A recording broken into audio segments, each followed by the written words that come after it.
New identity and the grandeur of its members afforded the Masons with respect and dignity. The first royal member of the Freemasons was Frederick, Prince of Wales. The latest members include Prince Philip, the Duke of Edinburgh, and consort to the current Queen of England, Elizabeth II, who herself is a grand patron to the Masons. However, behind closed doors, the Freemasons were free to indulge in the secret rites and rituals handed down to them by their ancestors, and these became the basis of their levels of membership, called degrees. The Freemasons were not content with power in Britain alone. Their ambitions were far greater. In the years to come, the world would witness Europe and America being plagued by wars and revolutions, each more devastating than the other. However, these would not be as commonly believed, the spontaneous effects of a downtrodden people, but in fact schemes created by the exclusive feud driven by hunger for absolute power. All this would take place from the very country from which they had fled centuries earlier, and would become the base for their global domination. In 18th century France, the majority of the population was very poor, whilst the aristocracy and royalty lived a life of luxury and extravagance. There existed a wide gulf between the two classes. The Freemasons would use this to make the pledge for power, resulting in the biggest upheaval in French history. The Masons took advantage of the growing atmosphere of anger amongst the French and used it to achieve their own aims with a carefully planned propaganda war. They completely controlled the media system and used it to sway the tide of public opinion.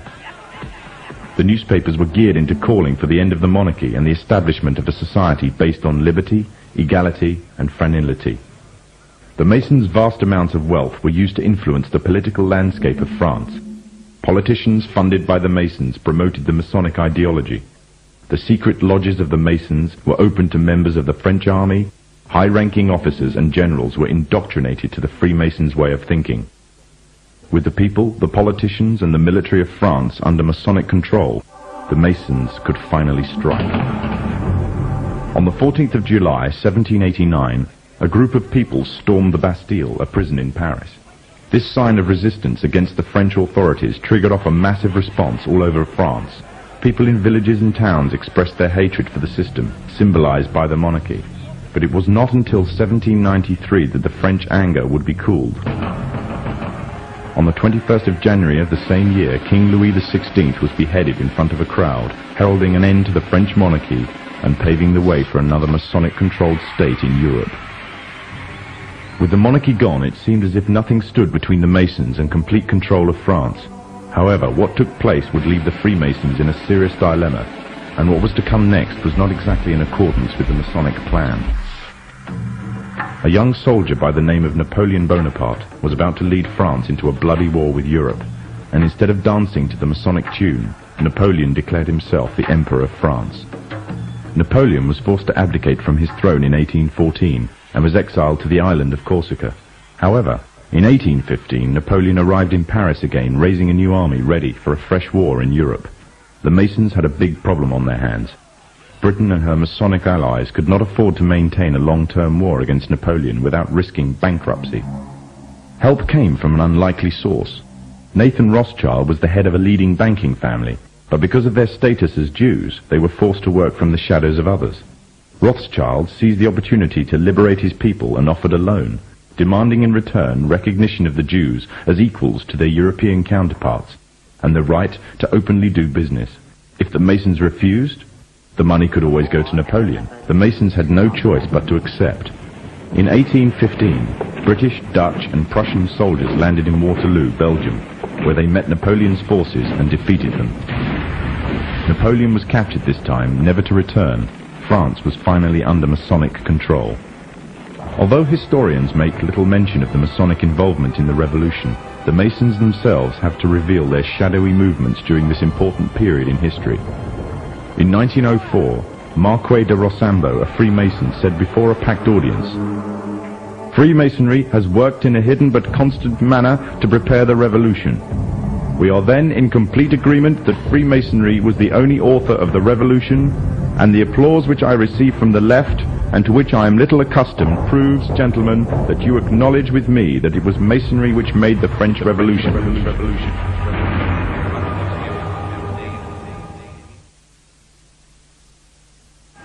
When the so-called founding fathers of America landed on Plymouth Rock, not only did they bring with them disfranchised people, they also brought the Freemasonic elements of Europe.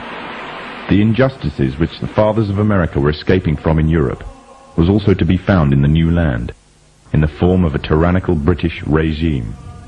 In order to gain complete dominance of the new state, the Masons used the same methods to gain control of France. Although the British monarchy was run by the Masons, the American War of Independence was a necessary action, and the people involved in the war were expendable for the Masons to fulfill their dream.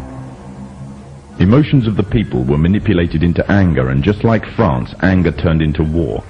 This time, however, previous mistakes would not be repeated. The near defeat the Masons faced against Napoleon and his army in Europe taught the Masons a lesson. Any forthcoming leaders of the resistance must follow the Masonic agenda. The best way to do this was to ensure the leader himself was a Mason, and the leader who took the war to the British was none other than George Washington. On the 4th of July, 1776, the Declaration of Independence was made. On the 17th of October, 1781, the British were finally defeated and surrendered the colonies to the Americans, and the world's first Masonic state was born, a nation that would represent Masonry in every way. A sign of the Masonic presence in America is plainly visible on the dollar bill, which carries a picture of George Washington, the first Freemasonic president in the world, and a picture of the Freemasonic symbol of the so-called all-seeing one eye.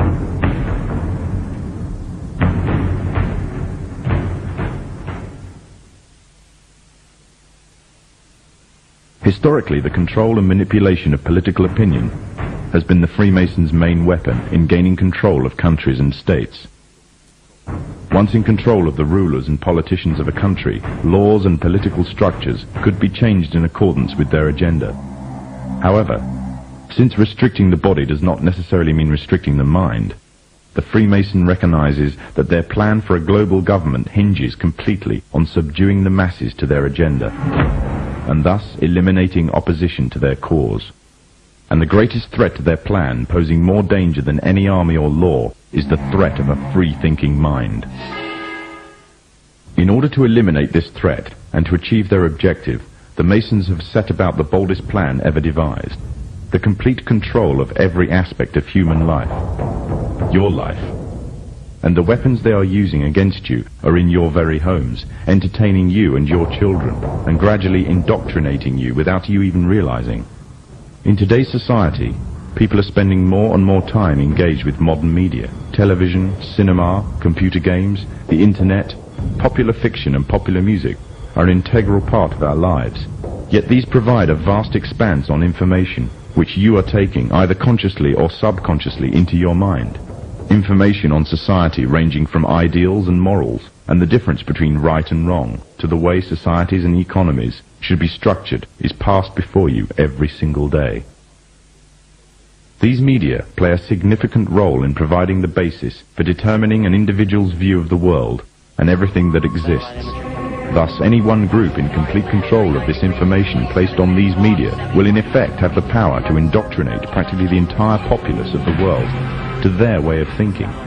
And it is this fact that the Freemasons are exploiting. The Masons are using the entertainment industry in particular to condition people to their way of thinking, either openly or subliminally. The methods they use vary, but the goal is the same: to impose their beliefs, their ideology and their objectives on you in such a way that you begin to think of them as your own.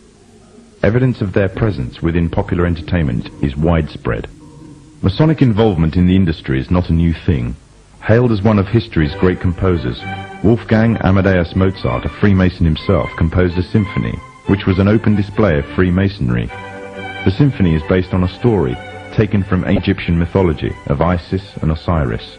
The pagan rites of ancient Egyptian mythology form, through the Kabbalah, one of the fundamental aspects of Freemasonry. It is from these same pagan origins of Egypt that the symbol of the one eye stems. The entire entertainment world is rife with evidence of the Freemasons' presence. Openly or subliminally their agenda and beliefs and ideals are propagated from big